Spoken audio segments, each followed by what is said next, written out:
Hello guys and welcome back to my channel. So in today's video I'm going to be talking to you about energy drinks, caffeine and everything that's in them. And we're going to start at Tesco, where we're going to have a look at some of the alternatives to energy drinks. Are they bad for you? How many should you be having per day? And roughly how many milligrams of caffeine are in each one in comparison to coffee. Hi guys and welcome back to my channel. That's a real opening from a pro. That's, he's basically just taken my opening and used it on his own. There's not a lot much else you can do. Good morning, good evening. But yeah, first we're going to go through some of the energy drinks that are in Tesco, price, and have a quick scan over them before we take some home and analyse them properly. We've just arrived in my favourite aisle, diet and energy drinks. The thing with Diet Coke is a lot of people don't realise there's actually caffeine in that as well, and a fair bit if you're going to tank a whole litre. I know some people have got low caffeine tolerance, which is what we're going to talk about today. It can send them a bit. But as you can probably see, there's a lot of different types of energy drinks, and the thing that we don't want to get mixed up with is grabbing the sugar ones. We're only going for the diet ones today because that's the ones that I have pretty much every day. So we have got my favourite, the Monster Ultra. So this is the 0 calorie one. We'll go over the caffeine stuff when we get back. We're going to pick up an Ultra, which is supposed to be the lower caffeine ones, the white one. We'll also pick up a Relentless. This is my second go-to. And then we'll also pick up one of the, what would you say, the mainstream ones. There's like the original energy drink, isn't it? Red Bull. Original Red Bull. So pick one of them up in a similar size as well. And then anything else that I usually have, I sometimes have when I'm a bit of a cheapskate, Tesco's Home. But they're in the small cans, so have a look at them as well. Obviously now, when we go and pay, we will get ID'd. You probably just see me swiftly scoot past before the coffee maker, which has more caffeine than an energy drink, but I won't get ID'd for. Work that one out.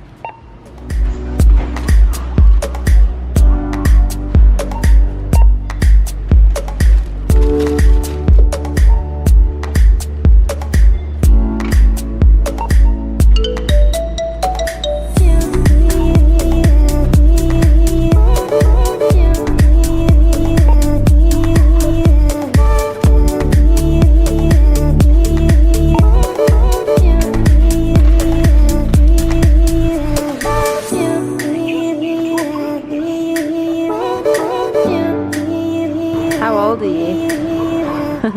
Tell the story. So we're now at another caffeine waterhole. Caffeine.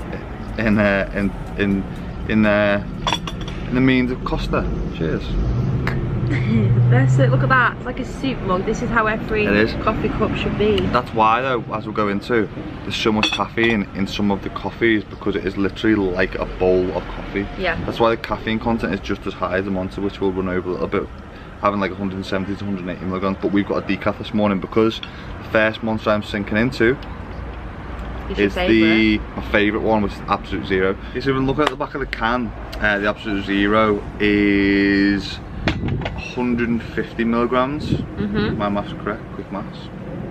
I got bad maths. I thought it was 180. Which is about bang on, because most of the descriptions online give it 140 to 160 milligram. So it does vary from can to can though. The green ones, if you pick up the green ones, don't do. Make sure you pick up the blue ones, the little blueies. The green ones aren't very nice either. The green ones are very, very sweet, and obviously they'll contain all the sugar, content, so make a healthy, conscious effort to do something and pick something up, which you can help not only your sugar content but also keep you full throughout the day, which is the main reason why I have so many on a day-to-day basis. Chin chin guys, we're all back. So now I'm going to briefly run through some of the different cans that we picked up in the supermarket, what's in them, the level of caffeine in them, and how many you should be having per day, and what is a safe amount. So to break it down, in most cans there will be taurine, B vitamins and aspartame, and of course your caffeine. Aspartame is aspartic acid, so it's pretty much a sweetener, just as you will get in your coffee or tea. And it's 200 times sweeter than sugar, so that's why they only use such a small amount of it. Now, I know a lot of people worry about the amount of diet drinks and Monsters or any drinks that they have per day. And I know it's aspartame that everyone worries about. You have those aspartame warriors who are out there condemning it, telling it gives you tumours, brain cancer, hemorrhages, all this kind of stuff. But For you to overdose on aspartame, you would need 20 of these little guys to even touch the FDA's allowance for aspartame per day. Now let's get into the review. First, we've got my personal favourite, which is Monster Zero. This one has got 150 milligrams of caffeine and 15 calories per 500 ml. Your vitamin B2, it's got 3.5 grams per 500 ml, which is essentially the vitamin which breaks down protein, fats and carbs. So yes, it is quite important. It's got vitamin B3, 43 milligrams per 500 ml, which your vitamin B3 essentially breaks down food and helps your digestive system, and your skin and your central nervous system. Vitamin B6 in 4 milligrams per 500 ml, which essentially helps brain function and releases serotonin, which makes you feel good. And lastly, it's got vitamin B12, which essentially helps your nerves and your blood supply and blood system stay healthy pretty much. And that is 13 UG per 500 ml. Next, we've got my second favourite in Relentless. So Relentless is a little bit higher. It's got 160 milligrams of caffeine per 500 ml. Again, it's got 15 calories. B3 has 16 milligrams. B6 has 1.5 milligrams and B12 has 2 UG. So a little bit lower on the one side than the B vitamin complex. Next, we've got your Monster Ultra, which is supposed to be a lighter version of the Monster Absolute Zero, which is obviously the sugar-free version, the all sugar-free, and it's supposed to be a lighter taste and a bit of a lighter feel. This one again though has 150 milligrams of caffeine but a little less calories, in 11 calories per 500 ml, and it's pretty much exactly the same in your V vitamin complexes. Next, we've got the big boy. The original, everyone remembers Red Bull, gives you wings. But this one has one of the higher caffeine content at 160 milligrams, and this is per 473 ml, so a little bit less bang for your buck, and it's a little bit more expensive, usually double the price of the other ones, and it has 16 calories in per can. B vitamin's a little bit lower again, 40 milligrams of B3, 10 milligrams of B6, 10 UG of B12. So again, a little bit less bang for your buck. Lastly, if you're on a bit of a budget, we've got Tesco's Blue Spark, which is their own energy drink. Now this one again is exactly the same if you did it per 500 ml. These are 250 milligram cans, but they will have 150 milligrams per can and be a little bit higher on the calorie content, which is 20 calories per 500 ml. B complex is pretty average. It is exactly the same as your Red Bull, which we will display just right over here. As stated before, you'd need to have 20 cans of Monster or 50 Diet Cokes to even hit that aspartame limit. Of course though, what comes into play then? Your caffeine content. The recommended daily allowance is 400 milligrams, but they reckon to have a lethal dose of caffeine, it would have to be 10 grams, so you need, again, a lot. But of course, everyone's caffeine tolerance does differ, so mine may be a lot higher than Mrs. Miggins, the 17-year-old pensioner who lives down the road. So just assess where your caffeine tolerance lies.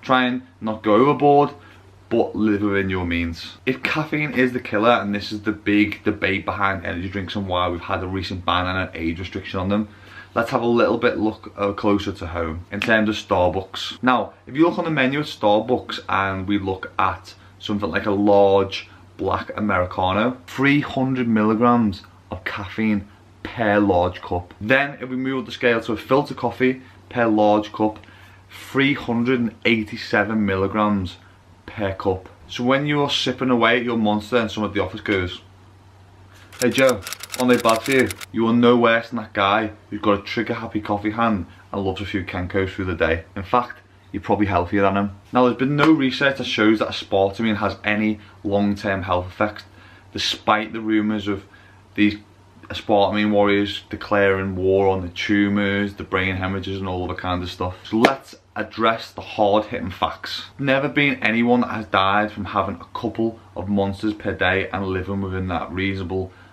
caffeine content of 400 milligrams per day. After all, aspartame isn't the reason for obesity and diabetes. Now I want you to look around the next time you're in a Starbucks or a Costa or your local coffee shop. How many obese people do you see in there? Sitting there having the coffee, having the caramel frappes, the vanilla lattes. Now, next time you see a person carrying a kind of Monster or Diet Coke or similar, see how many of those are obese? These are the people who are making a conscious decision to look after their calorie content for the day and look after their sugar and look after their carbohydrates and their macronutrients so they can live a healthier and better lifestyle. and look good whilst doing it. Now when we're looking at sugar content, there's absolutely zero sugar in these energy drinks or diet drinks. When we look at a Starbucks or a Costa Coffee, for example, caramel macchiato, there is 250 calories and 33 grams of sugar. Vanilla latte, 250 calories, 35 grams of sugar. Now, considering that your daily allowance is 37.5 grams of sugar, which is 9 teaspoons, you pretty much soaked up your day with one coffee. Now, the thing that comes along with a lot of sugar is diabetes. At the moment, there's been a release from the Chief Executive of Diabetes Association that is extremely worrying. 145,000 people were diagnosed with diabetes last year, and there's 2.6 million people living with diabetes in the UK. 500,000 of people out there haven't even been diagnosed with it yet who may have the disease, with the most common type being type 2. Now, type 2 diabetes is what's caused via lifestyle or obesity, and with 617,000 people being admitted to hospital last year with the main cause being obesity, I can only see that figure of diabetes rising and rising and rising. By the way, that figure of 617,000, 26% of all those who were admitted to hospital, obesity was a cause. That's a 16% rise from the year before. There's even been a quote from the Independent that sugar is the new tobacco. So it baffles me when I go to places like Morrison's and Asda when I'm getting ID for buying my favourite energy drink, when there's school kids queuing up at the Costa Coffee machine who are probably taking away with them a cup of sugar with double the caffeine content. I'll let you work that one out. And this is obviously ever since we had the restriction on under 16s buying energy drink, thanks to this guy. So next time you point the finger at someone drinking one of these, just remember, it wasn't a sport team that caused diabetes. It was too much bloody sugar in your coffee. Now, I hope this video has helped a few people understand some of the mishaps and some of the misinformation out there from the media and certain people. I have 3 to 4 energy drinks per day, purely for the fact that it keeps me full and it keeps me from binging foods and sugars and hitting sweet tooth. It's been great for my fat loss journey as it keeps me full between meal times and gives me enough energy to be able to train and do what I need to do throughout the day. If you enjoyed this video, guys, click like and subscribe on this video below. Enjoy a few cans. Bye bye.